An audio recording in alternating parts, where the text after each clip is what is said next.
But hey, what's going on, guys? Welcome to the Daily Hustle, where we bring you different entrepreneurs, budding entrepreneurs from all across the country in different industries, and we basically get in all of their personal shit.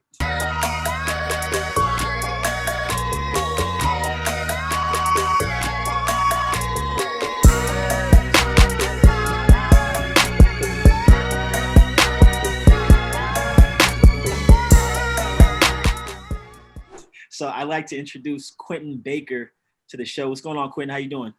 I'm doing great. Great. Glad to be here. Not a problem, man. So welcome to the Daily Hustle, man. Appreciate you hopping on last minute. We can just hop right into it, man. Kind of tell us a little bit about yourself as far as like your upbringing, where you came from, etc., and we can kind of take it from there. So I came, my upbringing, I come from Eastern North Carolina, uh, small town, really not a whole lot going on. Big town on sports. So if you don't know, if you're not playing sports, sometimes you kind of get, it's either sports or college or workforce. So I love my city, small, but I learned a lot. I I was raised in with half my life with my mother, the other half with my dad. The significant part about having an upbringing with the later years with my dad is he truly taught me how to be a man in just different avenues of entrepreneurship, always learning how to work with your hands and make it happen. Yeah. Okay, cool. So as far as was he an entrepreneur himself? I would call in his own right. I think he's more of a freelancer, jack of all trades. Same thing. Hey, he just didn't have it formalized, but Right. I mean, I can kind of relate to your dad, man. In the beginning years, man, like especially back in college, like I didn't have like an LLC or a real business or anything, but I just had these little side hustles here and there that would, get me to the next level. I like to probably say that I was probably one of the first resellers on eBay. Back in 2005, I used to buy and resell things on eBay, specifically jewelry that I would buy from a website called Property Room. I think Property Room is probably still a site. It was basically a site to where stuff that the police had seized from people, whether it was jewelry, cars, electronics, or whatever, they'd auction it off there. So I'd go on there, bid for some things. If I could get them at a low bid, then I'd put them on eBay and sell them for retail. So that was just like, just hustling here and there, just trying to get an extra $200, $300, you know what I'm saying? Stuff like that. So as far as like, so I remember you saying that you still have like a nine to five job, which Correct. is really how most entrepreneurs kind of start. A lot of people, and to be honest, having a 9 to 5 is actually probably the best way to start off being an entrepreneur, because you have consistent income to where you can take, 5-10% of your check, stash it away aside. And, after 6 months of savings, a year of savings, you now have something that you can use to go out and try something without quitting your job. So I really kind of take it to heart and sometimes get frustrated when a lot of us in the entrepreneur space try to like shame or down talk people that have 9 to 5s or make it seem like they should just quit, walk off their job and just jump into real estate or jump into business. And that's like the dumbest way to do it. So like just tell us about you as far as like what your job is, what your plan is, what your strategy is to kind of make that jump at some point in time. Gotcha. So I'll just jump right in. I have probably kind of like similar to you. I have a very diverse background, which makes me able to kind of mingle with anybody.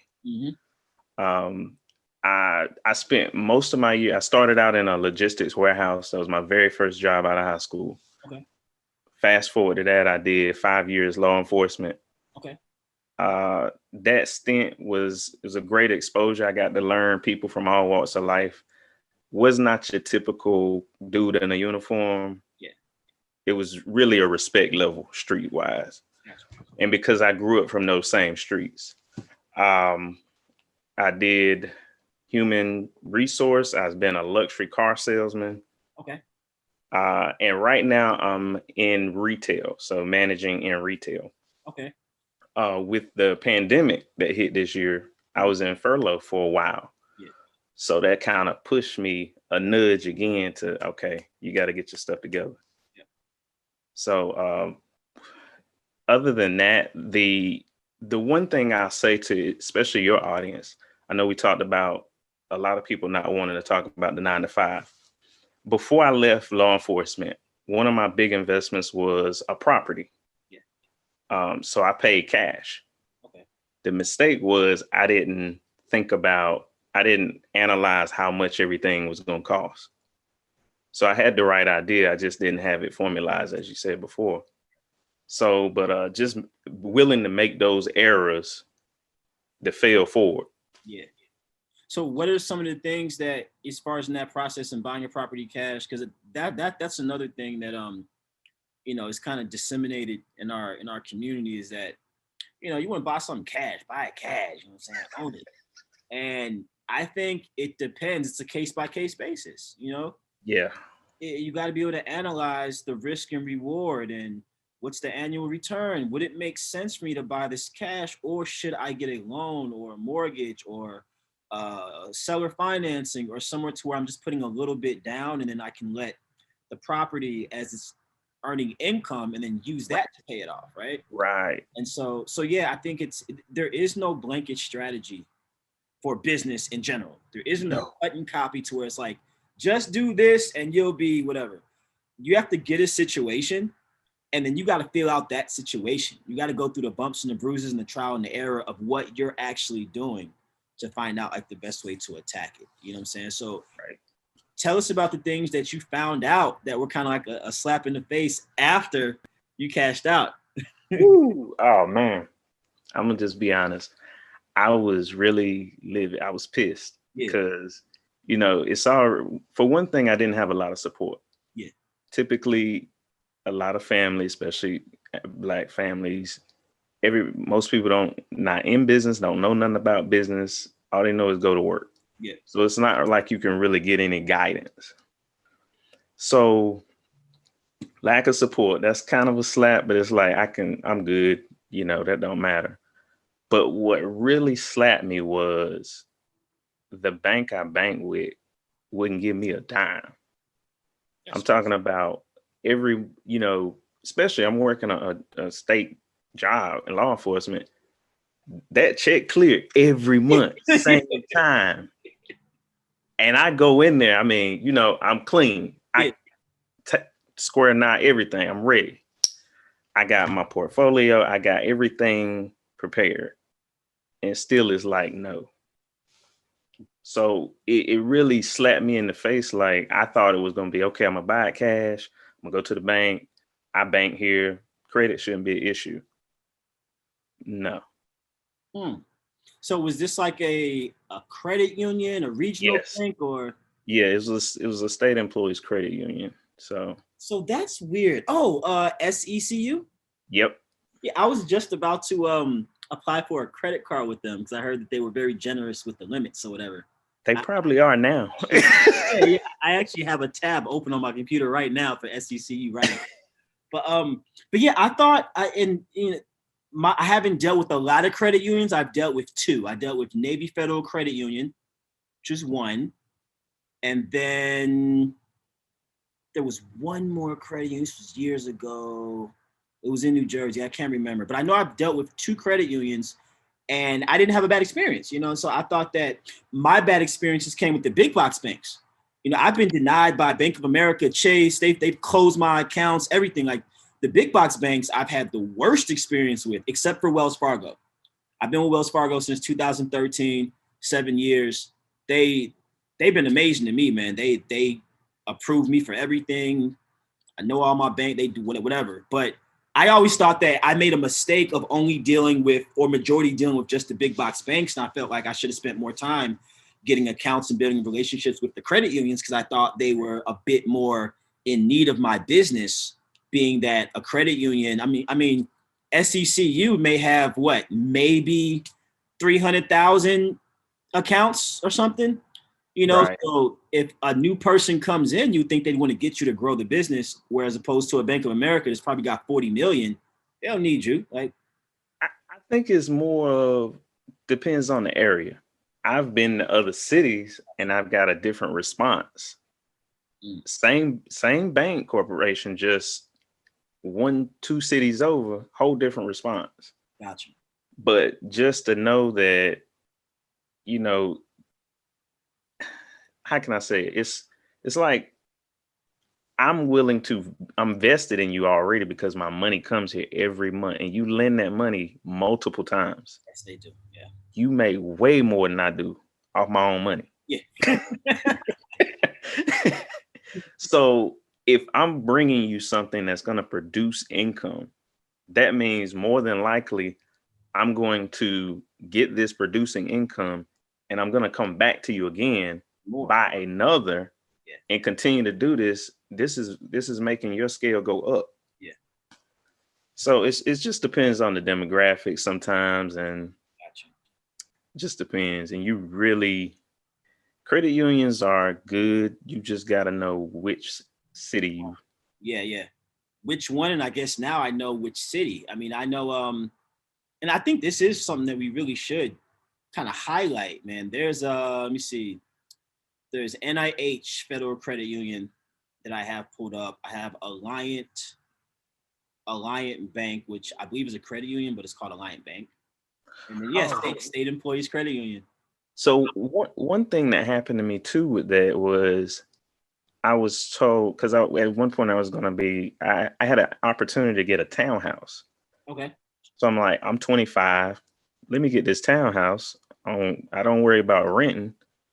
It already had about $30,000 equity foreclosure. Dope. So I buy this, then I could actually fix the rental property, income producing. It's working itself out. Yeah. But I was told that I couldn't have a second property. And this was the misleading part. Another gentleman tells me that's not true. Yeah. I have 3. So it's like, you don't want to. In the type of loan, so were you trying to get an FHA loan on that property? Yeah, for that first one, yes. First one, and then you got it, and then you try to get a second FHA? No. Okay, so yeah, I don't know why, because I know they say you can only have one FHA loan at a time. At a time, yeah. Yeah, but the way you get over that is that this is how you can use the FHA loan multiple times. You use your FHA loan, you get a property. Depending on the lender, within 6 months to a year, you can refinance out of that FHA loan and refinance it into a conventional loan. Gotcha. And then now apply for another FHA to buy another property. So gotcha. Between every 6 months to a year, you can go get another FHA loan, but you just have to refinance out of your current FHA loan into a conventional, Wow, yeah, I mean, yeah, that's really weird. I'm just thinking in my mind, like, why they wouldn't do that. If anything, it could have just been a very uninformed bank manager or bank teller who didn't really know, and they just, lost some business because they weren't really informed.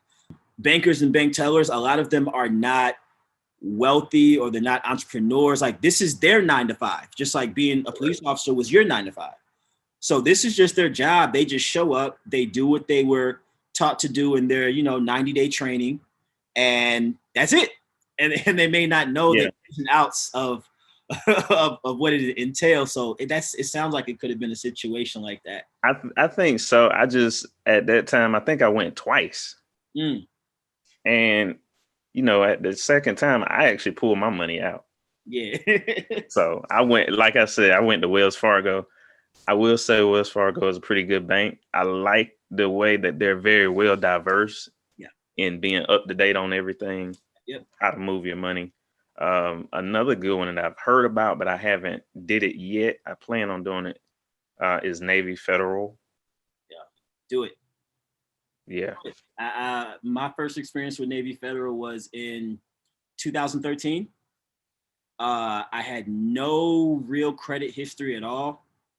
I had a car repossession on my credit from college. I had a 2001 Ford Taurus that got repossessed when I was like 21, and that was on my credit. And then I had a Sprint phone bill from freshman year of college that I got the phone because like when you go to college freshman year, they have all these tables and the freshmen come in and all these different companies try to get you to like get bank accounts and get cell phones and get all this stuff. And so Sprint came to the campus and they had a table like, hey, get a cell phone, only I think like $49.99 a month, and free minutes after 7, because it wasn't unlimited then. It was like after 7 or 9 p.m. was when you had. I guess I'm sure. And then, but I didn't have a job. So, yeah. So like after like the second or third month, I couldn't pay the bill. So they cut my phone off, and that got on my credit. So 2013, I didn't have any credit history. And what was on my credit report was just derogatory marks. And I applied for an account at Navy Federal, got the account. I applied for a credit card the same day, and they approved me for a $10,000 credit card. And Navy Federal is what I used to build my credit history back up. And I never had a $10,000 credit card before in my life. I think the highest credit card I ever had, I had a Clout Visa credit card also in college, because they also came to the campus. And that was a $1,000 limit. And so now, you're gonna think this is, you might think this is crazy, but never have I had a credit card. That was the one thing about my dad. Like, he always taught me cash, you know. So I'm just now getting a formal idea of, okay, had I known what I know now, I said, okay, don't use your cash, use the credit, use that money to reinvest. Yeah, that's funny, because I learned from my dad. He told me one day, we weren't even talking about credit. We were talking about something else. And he just went on a tangent, and he was like, this is America. If you mess up your credit, you're done. And I was like, what the hell you mean by that? I'm like, he's like, yo, this is America. It's credit. If you have bad credit, it's over for you here. It's over. And I was like, damn, okay. And that just stuck in my head. He told me that almost like 16 years ago, man. Like, and it's still stuck in my head. So like, that was what made me start saying, okay, like, let me try to get little things here on my credit. I mean, he didn't go into details and tell me exactly how to do it, how to build it, but that made me start looking, okay, let me get a credit card. Let me get, a car in my name, and let me get a cell phone. But I couldn't afford to pay the bills. It was like, I got the car, I got the cell phone, I got the $1,000 credit card. I maxed out the credit card. At school, I'd buy stuff in the UC. I'd go out with my friends, whatever, max that out. They charged that off. Car got repossessed. They cut off my phone. So now I had credit, but now I got 3 derogatory marks on my credit. So fast forward to 2013, which is like 6 years later, I was able to start rebuilding that back with Navy Federal. And then I had a bit more knowledge on, keeping your balances below 30%, paying them off, paying that every month, making sure that you have on-time payments every single month, making sure that you can make those payments on time every month. And then once you do that for about 6 months, that's when you'll start to see the real, positive reflections on your credit and stuff like that. So, I mean, it's kind of stuff you kind of learn just by trial and error. If you don't have somebody to guide you on something, you're going to bump your head. You're going to make mistakes, and that's fine. It's fine.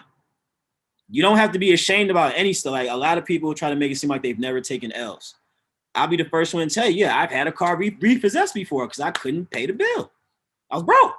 You know what I'm saying? Right. But it was that repossession and seeing what that did to my credit that now puts a shock into you, lets you know, okay, next time, got to move differently.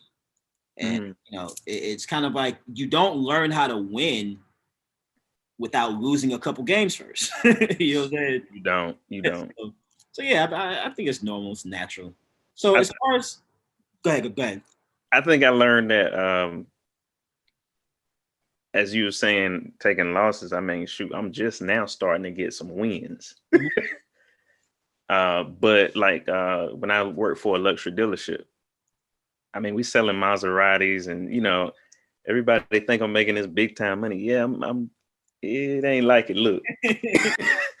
But one thing that changed me with that job was I paid a lot of attention to the back office thing, how things were flowing, the money. Yeah. I remember when I first got one of the company, American Express, I was like, oh. Hey. So how was that working in the luxury dealership? Because I worked at a luxury dealership for about 3 days.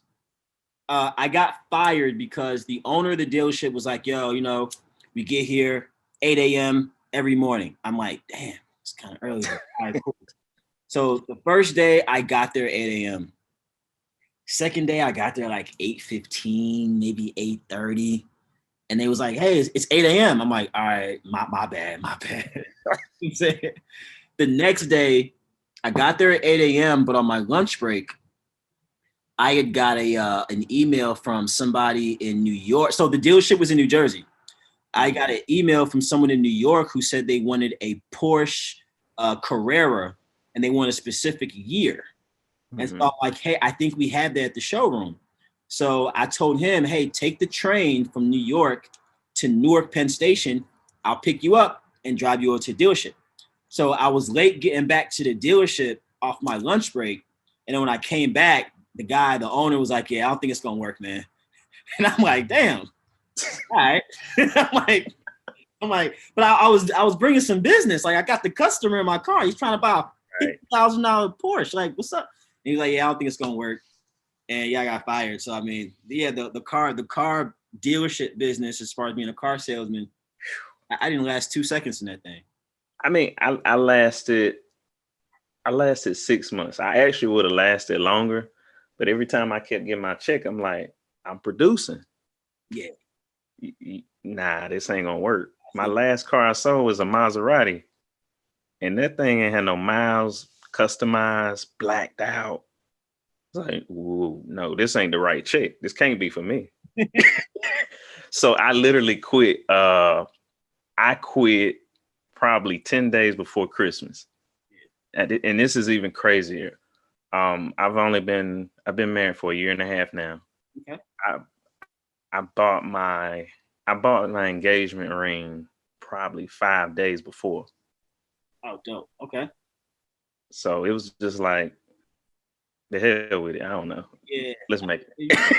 So like, what do you think you've learned from working 9 to 5s that you think it has prepared you or is preparing you for when you jump into being full-time, 100% entrepreneur? What are the different things you think you've learned from working not 9 to 5s? I think really having a focus on the logistics, like keeping up with the logistics, really measuring how everything is flowing. If something needs to be adjusted, don't just. What I learned with 9 to 5 is little things become big problems. Yeah. And when you got big problems, you're losing a lot of money. Correct. So I've learned that you just got to go ahead and tackle it right then and handle that. And everything doesn't. When you have one thing I found in most of my jobs, I've only liked one of my jobs. And you got one person doing 5 different jobs. Yeah. They ain't going to be good at hardly anything. It's going to be sloppy work all across the board. All the time. So why not just outsource, learn the tax game, figure out how you can write this off and hire more people. Correct. So I guess what I learned, because I think I had like 6 or 7 jobs. My first job, I worked at a restaurant called Jack in the Box. I don't know if they have those where you're at, but in Illinois, because I'm from St. Louis, Missouri. I went to college in Illinois and then New Jersey. But my first job was in Illinois. It was in Glen Carbon, Illinois, and it was a Jack in the Box where it's like a Hardee's kind of. It's a fast food joint. It's like a Hardee's or like a budget Burger King type spot. Right. So got burgers, fries, but they also sell like tacos and things of that nature. And so I'm a freshman in college. I go up there to get a job. I think minimum wage at that time was maybe like $7 or something like that, $7.50 an hour. And they put me on the taco fryer. So I'm in there cooking hundreds of tacos a day in the fryer, and the oil is jumping out and it's burning my arm. And I'm like, oh, and I'm just back there sweating, cooking tacos. You know what I mean? And I hated the job, man. It was just like my coworkers was cool. It wasn't the people there. My manager was cool. It was just the routine of just doing the same thing every second, not moving from standing in front of that deep fryer for an entire 8-hour shift. And I was like, and what it taught me about entrepreneurship is that create an environment. If you're going to hire people or if you're going to have contractors work, create environments that feel comfortable for them to be in for extensive periods of time.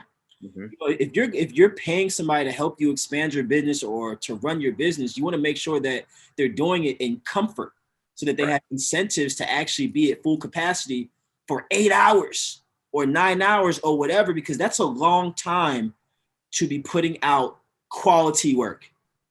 It's a long time.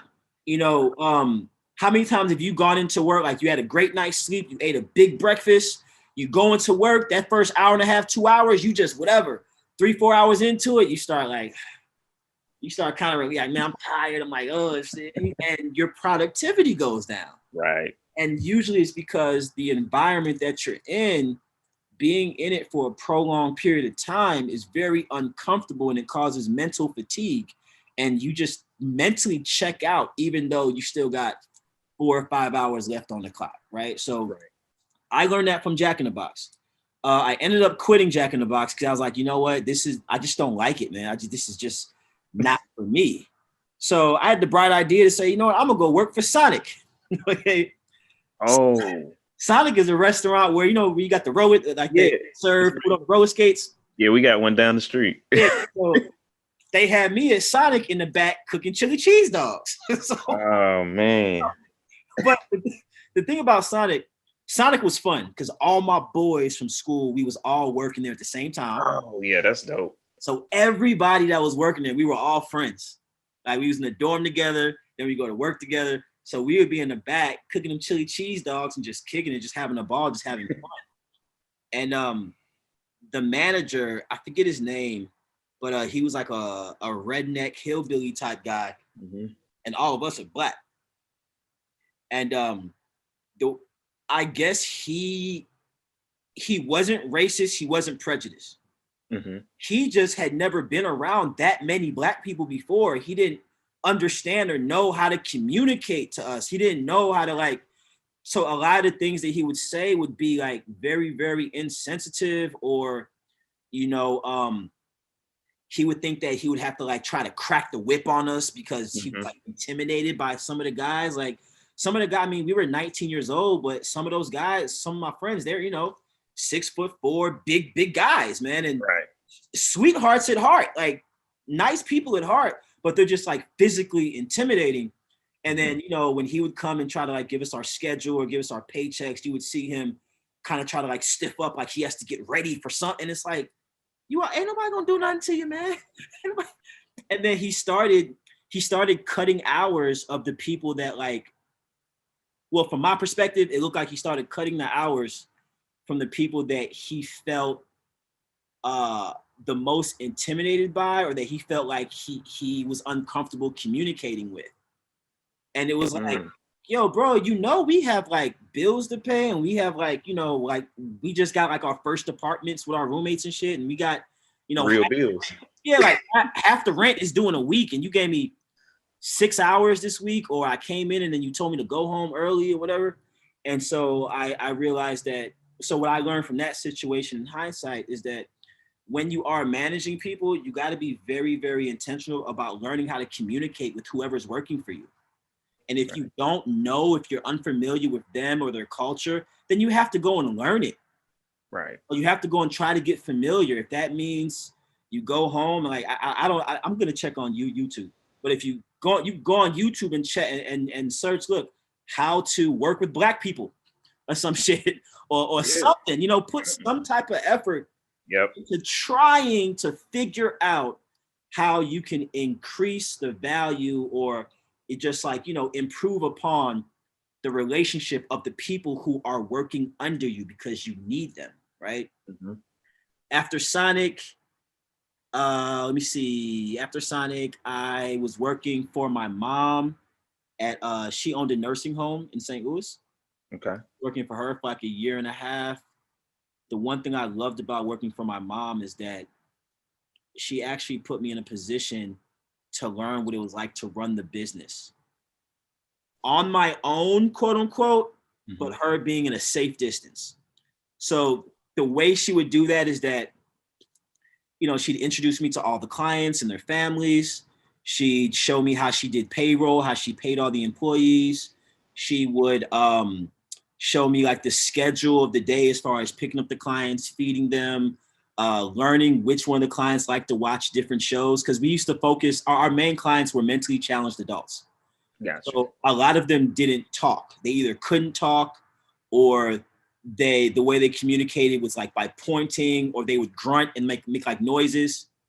And so she taught me how to, spend time with them, get them to feel comfortable with you. And then there's certain communication things that would be unique to you, that they would know, oh, okay, if I want to tell Tosin to do something, I'll do X, Y, Z, and he'll know. It's like our way of me talking to him, right? So I learned that. And then one time she said, so we're Nigerian. Okay. One day she said she was going to Nigeria for 2 weeks to like visit my grandmother. And she was like, I'm going to leave the business in your hands. You're going to run everything. Payroll, transportation, feeding the clients, everything. For 2 weeks, it's going to be all you. And I was 23 years old at the time. Whoa. So I'm like, fuck. And she was like, now, don't disappoint me now, son. She's like, you know what to do, but it's in your hands now. Don't disappoint me now, son. And so I was like, all right. So she leaves. And then the biggest problem I ran into is that all the employees that were in their 40s and 50s, and now here I am, this 23-year-old, and now I'm your boss for the next 2 weeks. Yeah. and it was like, oh, that was fun. So having to learn how to de-escalate tension. Mm-hmm. When you have an employee that is hell-bent at giving you hell because they feel they are superior to you, yep, but you're their boss, knowing how do you deal with that? You don't fight fire with fire in that situation, because you don't win. You don't win. What happens if I try to show them, hey, I'm tough too, and then they say, fuck this, I'm going home. And now what I'm gonna do? You know what I'm saying?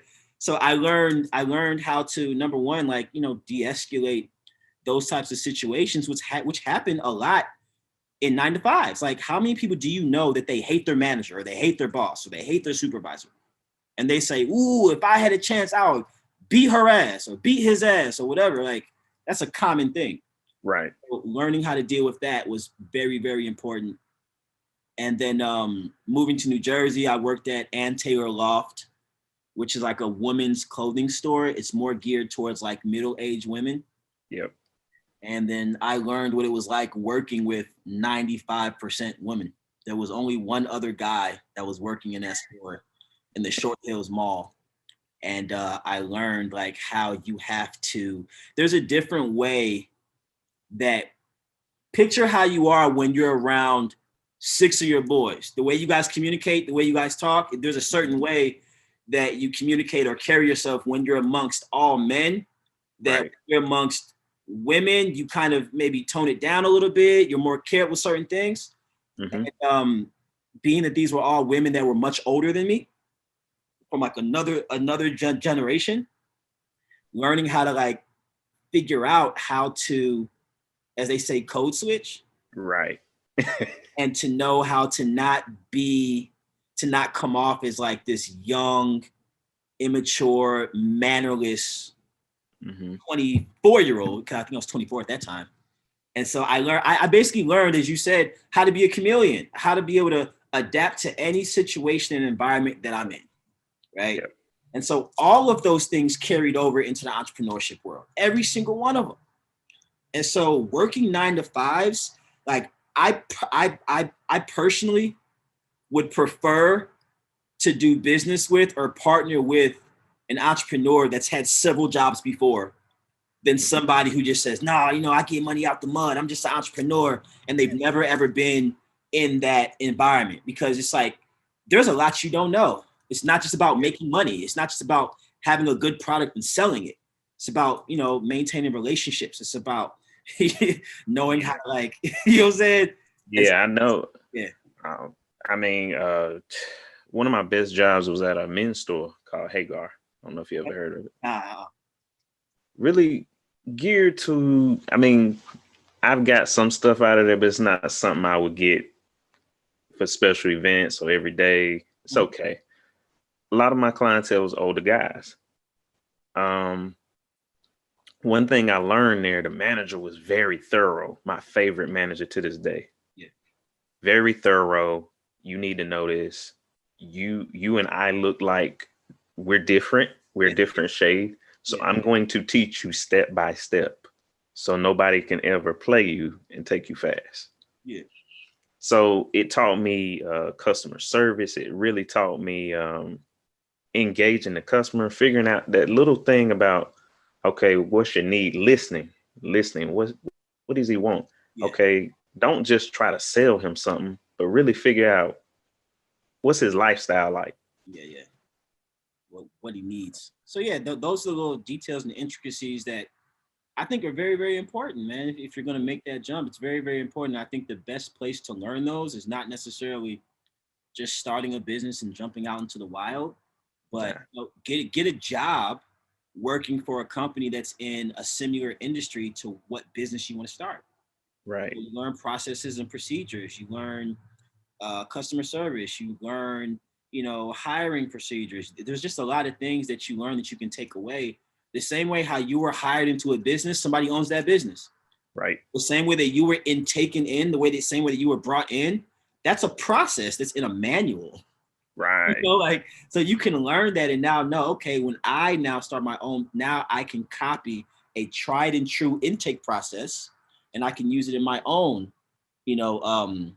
situation or whatever. So those are things that were very, very important to me. And if it wasn't for having all those jobs, all those minimum wage jobs, I don't think I'd be able to understand some of the things I do now, so. Yeah. I mean, I'm grateful for them. I really learned how to see the lessons in all of them. Yeah. One thing I'm going to do is really write down what I got from it and compile it. Yep, definitely. But the pandemic, it taught me one specific thing is you better have something digital. Oh, hell yeah. And I'm listening to people like, it's going to come back around. It's just going through a rough patch. I'm like, nah, it ain't coming back this time.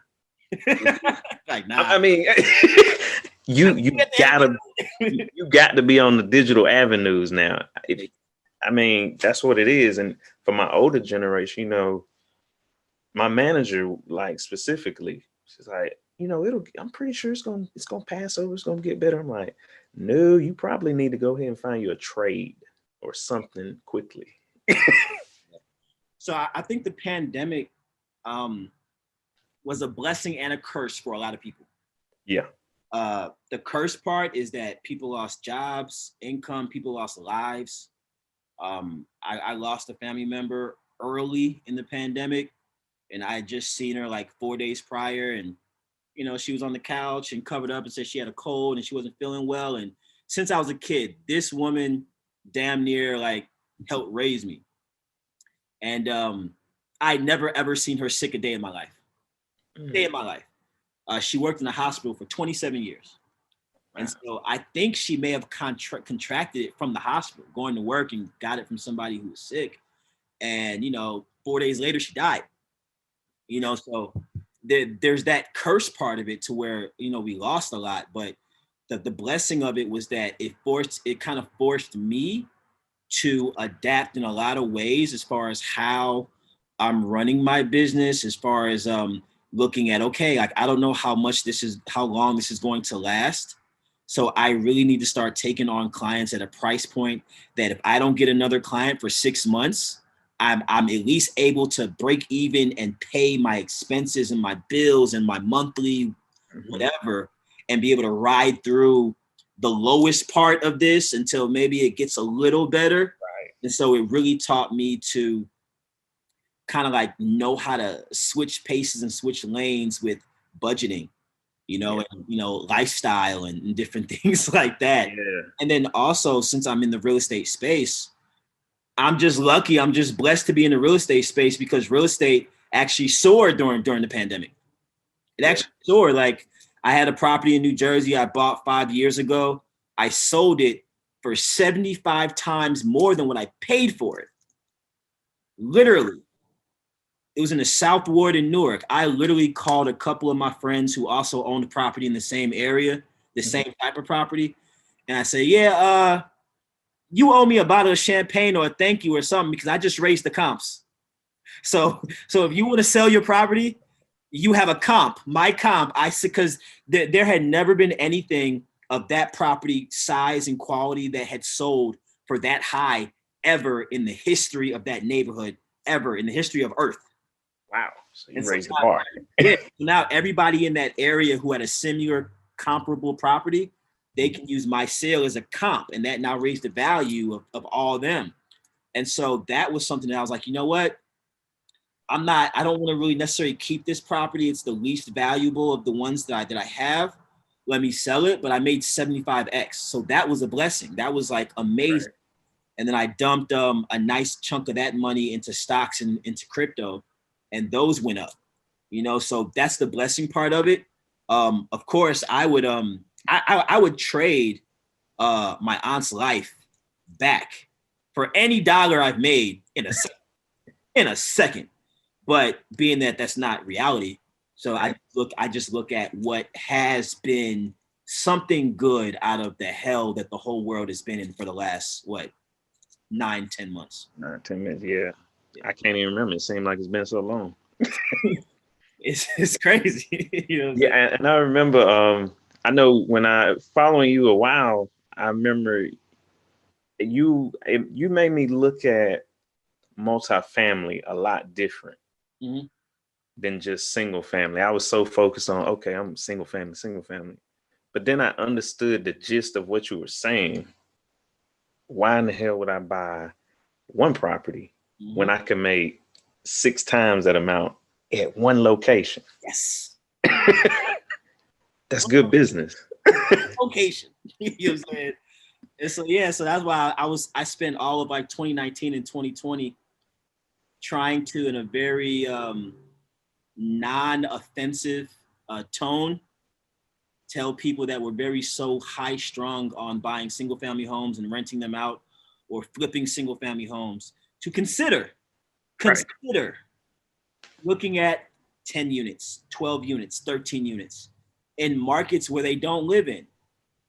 If you live in New York, 15 unit property is probably going to be $5 million. Okay, you can go get a 15 unit property in Chicago for $600,000. Right. Whether you buy it in New York or Chicago, you're not going to be living in it anyway. You're going to get a property manager to manage it anyway. If you're smart, you're going to try to Section 8 as many of those units as possible anyway. So who cares if it's a mile down the street or if it's 700 miles away? Yeah. And so you'd make more money getting the bigger property in the one location than having 16 houses that you're renting out for $750 a month each. And every first of the month, you got to go to 16 addresses, or you got to chase down 16. You got 16 different water bills or 16 different trash bills, or right.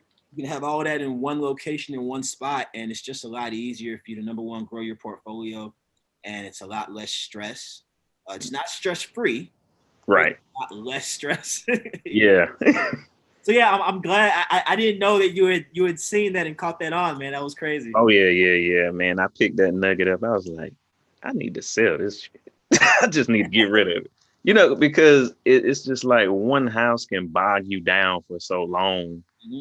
It's like killing your momentum, killing your creativity. Yeah. And I'm like, risk factor. You have one tenant. What happens if they fire from their job and they can't pay you for 3 months? So while you're trying to evict them, you ain't getting no money.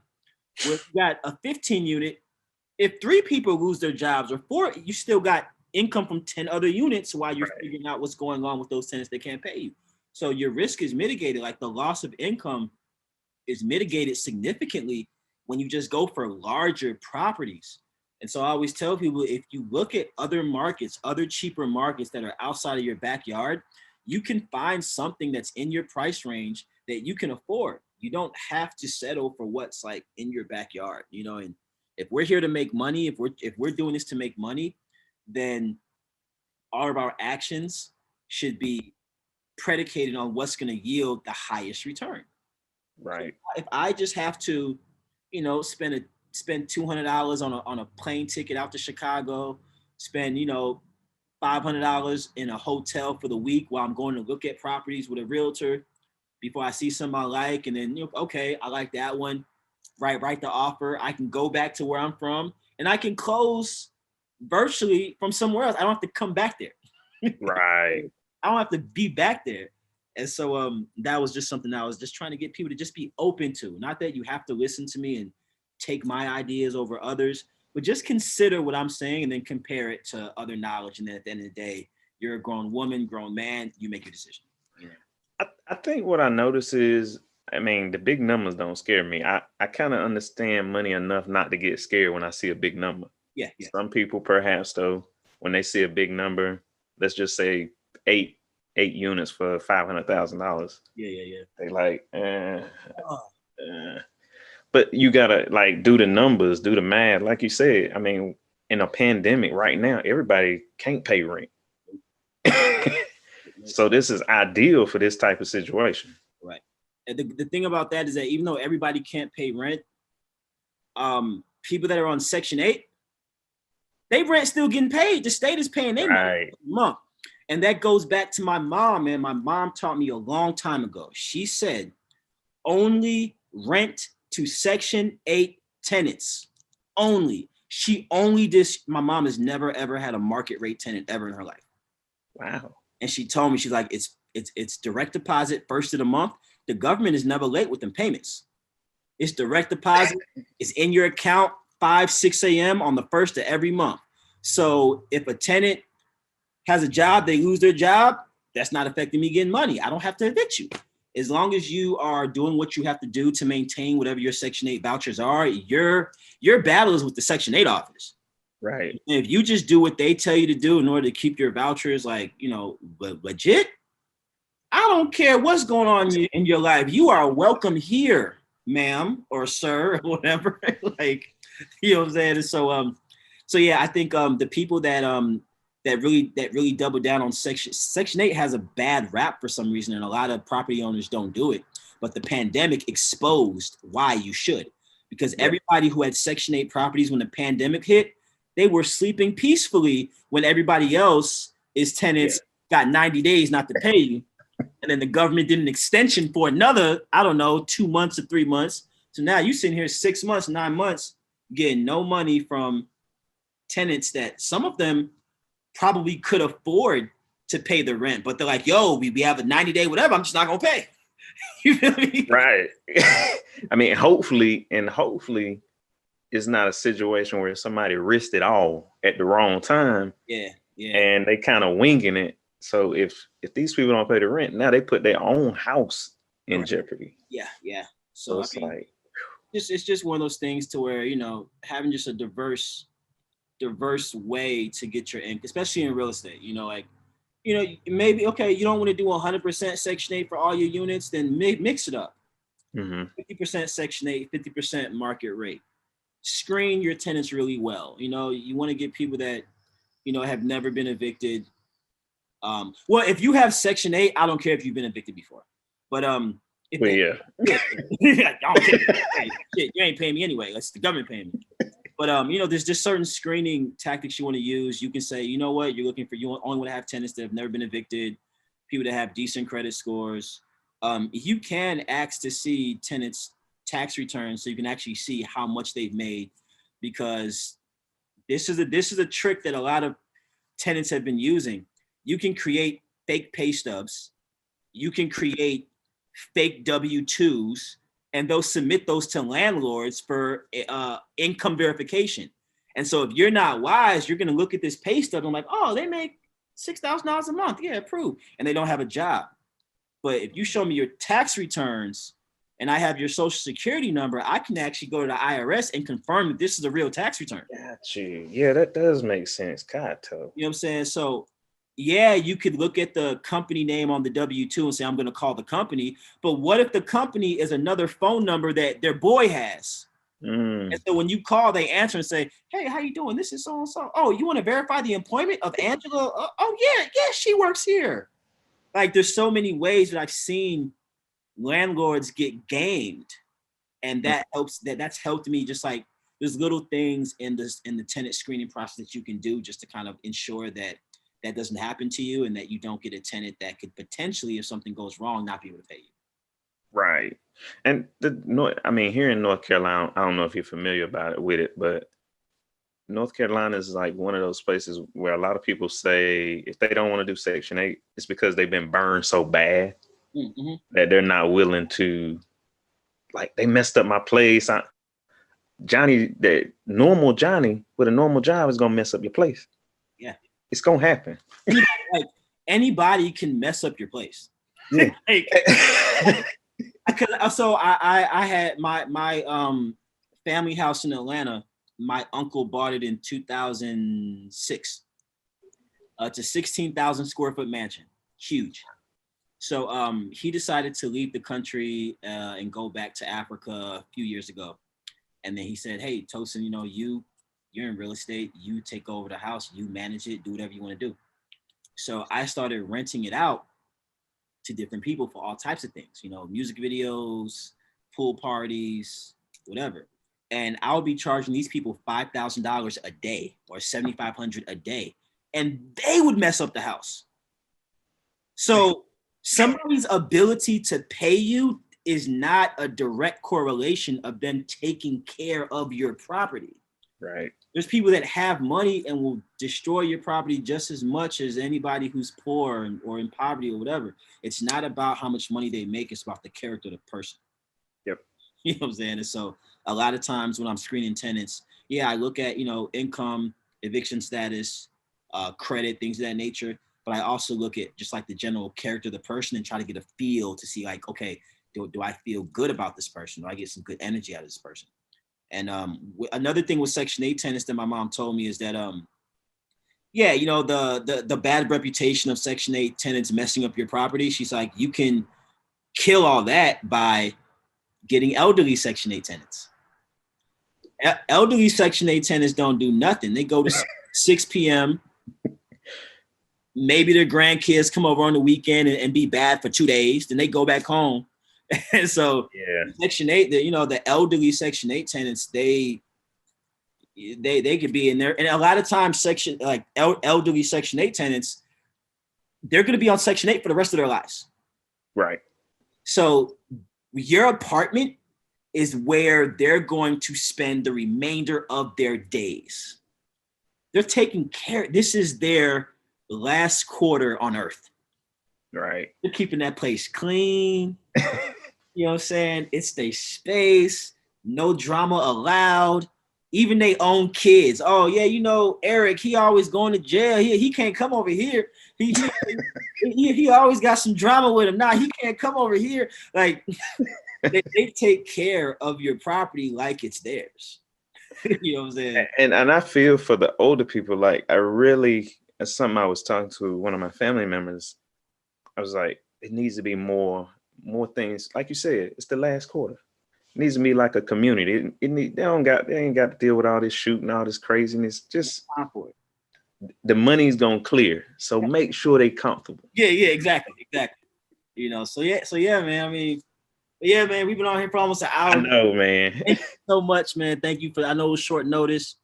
I don't know when I sent you that DM. It must have been like 2 a.m, 3 a.m. So thank you so much for hopping on, man. And I'd love to have you on here again. And this will be live probably about a week or so, man. You know what I'm saying? Okay. So, thanks a lot. Hey, for everybody that's watching this episode, please like, share, and subscribe. Also, make sure you follow Quentin Baker on all of his social media platforms. Hey, can you drop your IG page and all that stuff so that people can follow you? Ambassador QB on Instagram and Facebook, Quentin Baker, Twitter, Ambassador QB. There you go. All right, man. Thank you, man. All right. See you guys later in the next video. Take care. Peace.